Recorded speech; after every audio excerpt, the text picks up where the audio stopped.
Assalamu alaikum, boys and girls.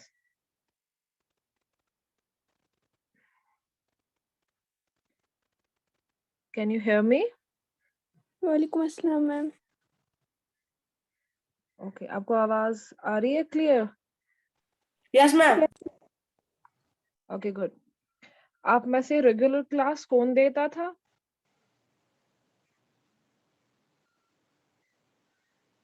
Farhana, क्या आप regular class देते हो?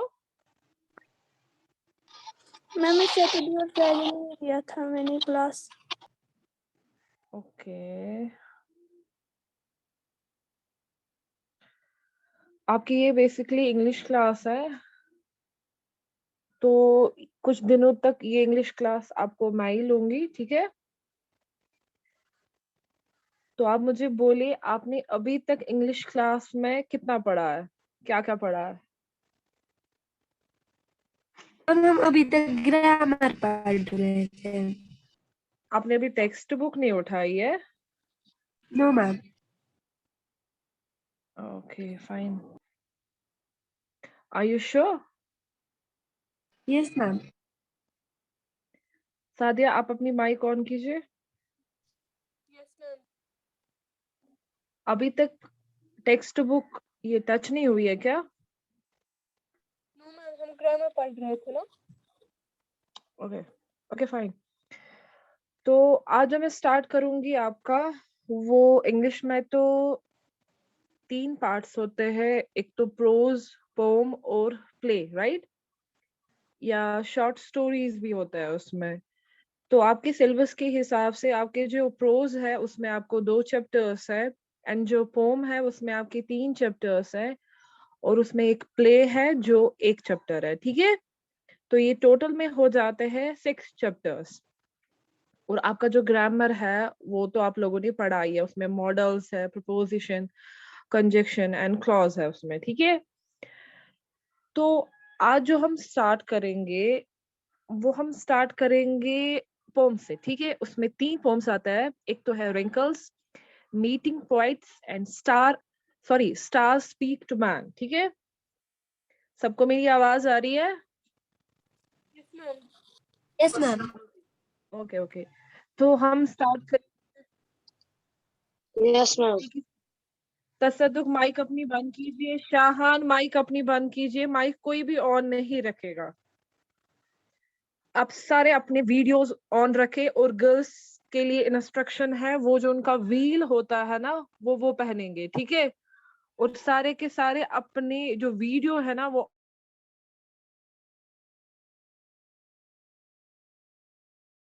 देंगे।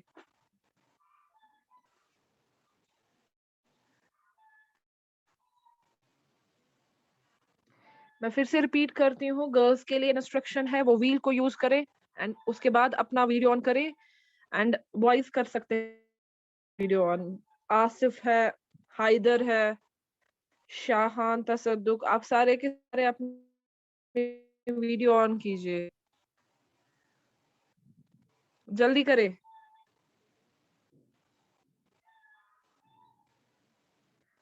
हाइदर, आपको समझ नहीं आ रहा?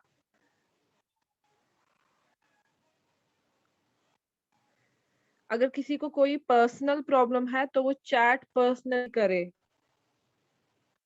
ना कि जिसमें सारे देखेंगे।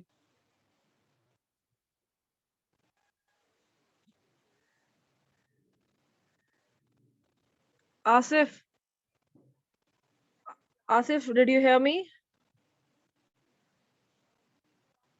Haider, did you hear me? Tasadduq, did you hear me? अगर आपको मेरी आवाज नहीं आ रही है फिर मैं ग्रुप से आपको निकालती हूँ।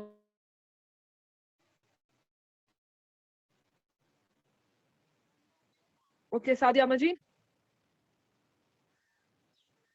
Yes ma'am. आप अपना वीडियो व्हील आपने लगाया, आप अपना वीडियो ऑन करें।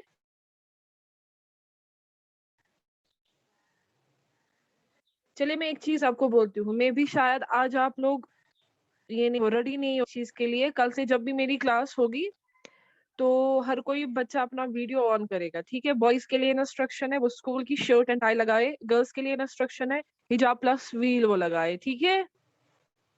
सबने सुना? Yes ma'am. Okay, very good तसद्दुक, आपने अपना वीडियो ऑन किया, वेरी गुड। बट अपनी शक्ल दिखाओ, चेहरे को नहीं, ये ना तालवस्तुन हाँ उनके।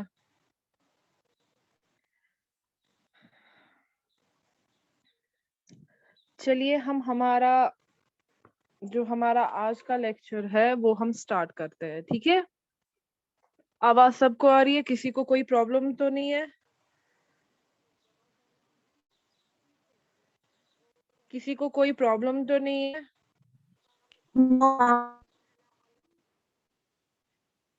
ओके, आपका जो आज का टॉपिक है वो है रिंकल्स। रिंकल्स क्या होते हैं? वेल, रिंकल्स हम बोलते हैं झुर्रियों को। जब इंसान की एज हो जाती है तो उसके बाद एक टाइम उसका ऐसा आता है जब फेस पे लाइंस पड़ते हैं, लाइंस पड़ना स्टार्ट होते हैं। मैं एक फोटो आपके साथ शेयर करती हूँ जिससे आपको समझ आएगा। ये आप सारे फोटो देख रहे हो, तो इस पे आप देख रहे हो ये जो फेस है ना, इसकी फेस पे लाइंस पड़ गई है, ठीक है। इन्हीं को हम बोलते हैं रिंकल्स। तो ये जो पोम है ये अरविंद ने लिखी है और उसने ये अपने माँ के बारे में लिखी है, ठीक है। पोम को स्टार्ट करने से पहले मैं आपको कुछ बोलती हूँ, पहले इस पोम का पूरा मैं बोलती हूँ क्या है इसमें क्या नहीं, ठीक है। ये जो हमारी माएँ होती है, मदर्स होती है, ये अपने बच्चों के लिए अजीम कुर्बानियां देती है और उनमें उनका वो सब कुछ कुर्बान करना भी शामिल है जो उनका अपना होता है। वो सारे के सारे वो कुर्बान करते हैं, हमारी मदर्स। इस तरह की कुर्बानियों की कीमत बहुत भारी होती है, हम अंदाजा भी नहीं लगा सकते। ये जो बच्चा एक होता है, हम अंदाजा भी नहीं लगा सकते हमारी माँ की कुर्बानियों का। बच्चों को चाहिए कि वो माँ की ममता की कदर करे, जो आजकल के बच्चे बिल्कुल भी नहीं करते हैं, और इसका बदला चुकाए। ये नज्म जो है ये एक ऐसी औरत की कुर्बानियों को बयान करती है जो कि वो तब करती है जब वो माँ होने के रास्ते पर होती है। मतलब जब एक लड़की शादी करके अपने ससुराल जाती है और फिर जब वो माँ बन जाती है और उस दौरान जो जो चीजें वो सेक्रीफाई करती है, ये पूरी पोम उस पे है, ठीक है। बहुत ही अच्छी पोम है, बहुत ज्यादा अच्छी पोम है। इसमें जो शायर है, पोइट जो है अरविंद, ये अपनी माँ के बारे में बोलता है कि उसने कैसे क्या अपनी लाइफ में बच्चों के लिए कितनी कुर्बानियां की, और जो बच्चे आजकल बिल्कुल भी नहीं समझते हैं। हम लोग बस लाइटली लेते हैं, हाँ अब क्या किया है माँ ने, मुझे बड़ा किया है, पाला है, खाना दिया है, बाकी सारी चीजें आगे देती है, हम बस ये सेंटेंस यूज करते हैं। हम लोग ये चीज नहीं देखते हैं उसमें कि ये जो माँ है इसने हमारे लिए कितनी कुर्बानियां दी है। बोलना इजी है, हम घर में माँ के साथ लड़ाई करते हैं, बोलते हैं हाँ क्या करते हो मेरे लिए, क्या है उतना, क्या है वो, क्या है ये, बोलना इजी है। बट जो करता है, जो कुर्बानियां देता है, ये वो जानता है कि वो कितनी कुर्बानियां देता है। तो ये जो पूरी पोम है ये इसी पे रिलेटेड है, ठीक है। इतना समझ में आया? आवाज clear? Yes ma'am. Yes ma'am. Respond दे दे, mic on. Okay Yes, okay okay okay fine. तो मैं स्टार्ट करती हूँ।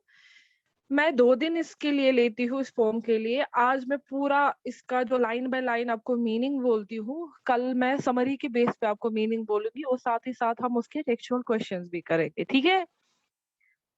तो पहला हम स्टार्ट करते हैं, जो पहली लाइन है, my mother making bold today. मेरी माँ करती हुई हिम्मत आज। ये जो शायर है, पोइट है अरविंद है, ये आज हिम्मत कर रहा है अपनी माँ के बारे में बोलना। क्या बोला कि उसने कितनी कुर्बानियां दी है। और ये किससे इसको लिंक करता है? ये उसकी झुर्रियों जो रिंकल से लिंक करता है। I begin to count wrinkles on your face. मैं आज शुरू करता हूँ जो ये माँ के फेस पे, चेहरे पे झुर्रियां पड़ी है, उनको स्टार्ट करता हूँ, बिगिन करता हूँ काउंट करना। ठीक है, तो पहली wrinkle, one wrinkle of the time when your father uprooted you from the backyard.